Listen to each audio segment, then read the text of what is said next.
और बहुत बहुत धन्यवाद दियल चाहम जे आज के कार्यक्रम के मेन स्वागत करता और हमने के बड़ बहन अनुपमा दीदी के जे आज ही कलाकारन के महाकुंभ लागल बा इनके माध्यम से लागल बा इनके अतना न बहना के रखले बड़ी इंडस्ट्री में कि खाली एगो फोन लगावे ली तो लोग आ जाला। आई कहल जाला लोग पैसा से ना बने व्यवहार से बनेला।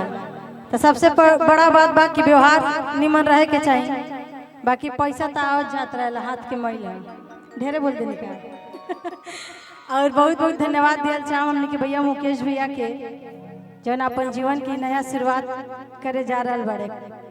कल भी हम मंच के माध्यम से कहनी है कि आज के दिन लव मैरिज भगवान करे कि इनके आशीर्वाद इनके ऊपर जो पड़े बस सबके ऊपर पड़े भाई सबे लव मैरिज कहीं चाहता आजकल के जमाना में तू तक कहीं चाहते हम तोरे से सीखल वाली ठीक बा इनके प्रभाव हमरा पर पड़ल बा।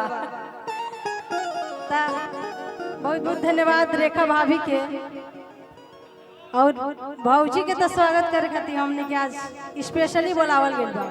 सुने में आइला कि 2 दिन हमारा बहन के बड़ा तंग कैले हले गाली गीत गा के तो खा खाती तू गाना गावे लू यार कि गाड़ी सुन ले लू।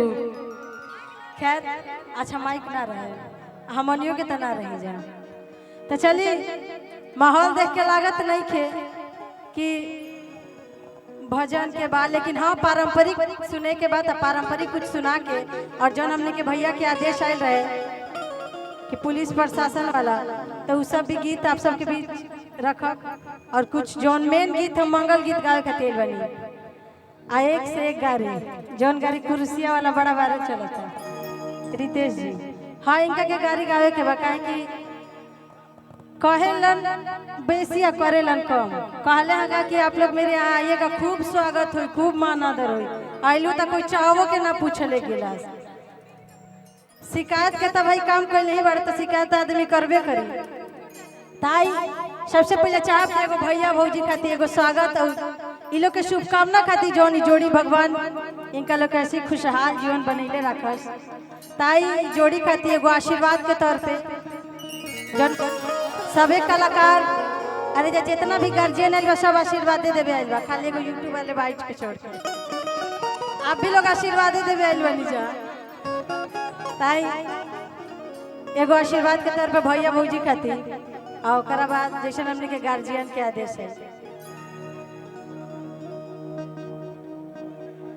कि जोड़िया बनल रहे दुल्हा दुल्हन के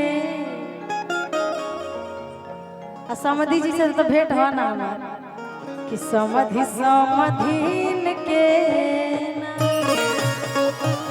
आज के दिन मंच पे अनुपमा दी तू कहलू कि भैया ढेर बिजी बड़े कौन मरा तू काम छोड़ के तार रह जाए पहली बता जेकर बियाह भइल बहु देह में डर बा कि ना मेरा से आ जेकर नइखे वो अब से हो जाए ई जेकर बियाह भइल बा ओकरा से पूछो जेकर बियाह भइल बा ओकरा से। हां डर रहेला 24 घंटा कि जोड़िया बनल रहे दुल्हा दुल्हन के समधि समधीन के जोड़िया बनल रहे दुल्हा दुल्हन के समधि समधीन के जोड़िया बनल रहे दुल्हा दुल्हन के समधि समधीन के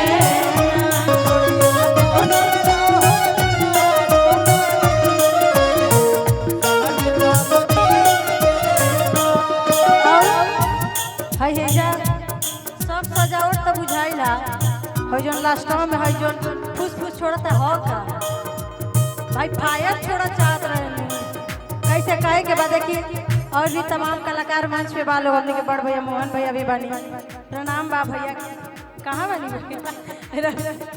अच्छा अच्छा और भी कलू भैया भी आई धनंजय भी बनी धनंजय जी भी और भी तमाम कलाकार वालों सब अरे देखो हमार संगतिया लगावे से नाम दे दिया ताई सब कोई के स्वागत बा अभिनंदन बा हम तो घर के आइले नहीं कैसे काहे के बा कि जोड़िया बनल रहे दुल्हा दुल्हन के समधि समधीन के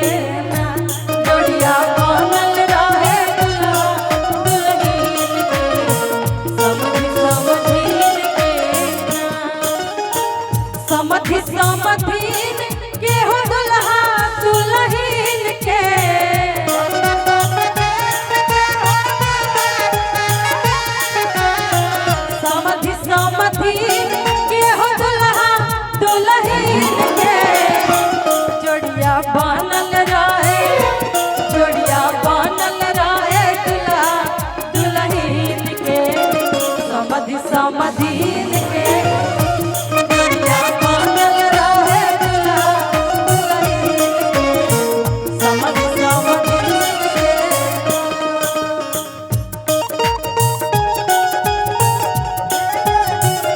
ए भैया तनी धीरे धीरे, जब धीरे धीरे गाते बनी तो तनी धीरे धीरे। सार के नाम का बतैनी है? रितेश, नामो बहुत बढ़िया बा। इनके खातिर कब अभी लुकाई चलत रे डेरा के। धीरे धीरे हो सरवा धीरे धीरे धीरे धीरे हो सरवा धीरे धीरे। ऐसे तो हमने के डांसर अलाउ ना करीला जान उपमा दी मंच पर, लेकिन अगर रितेश जी के बहिन लोग हुई तो हम अलाउ कर दे। किया पान बहिनी न चाहिए सरवा धीरे धीरे अपन बहिनी न चाहिए सरवा धीरे धीरे।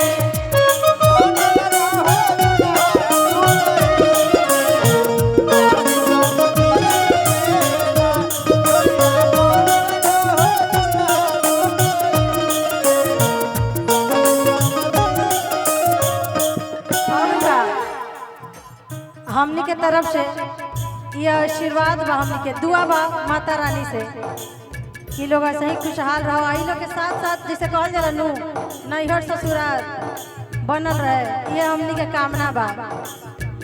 जोड़िया सलामत रहे है बापू कार हो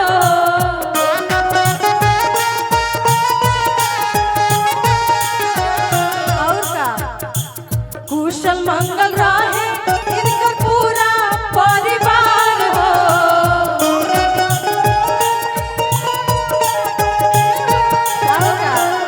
देखी ये बहुत सौभाग्य के बात बा कि आज मुकेश भैया के रिसेप्शन में हमने आइल बनी है।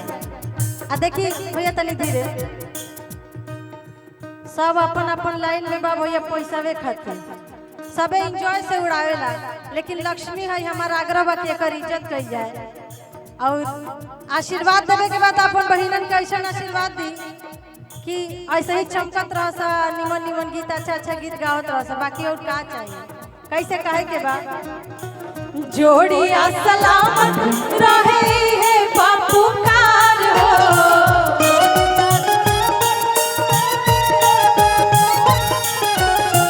कुशल मंगल रहे इनका पूरा परिवार हो।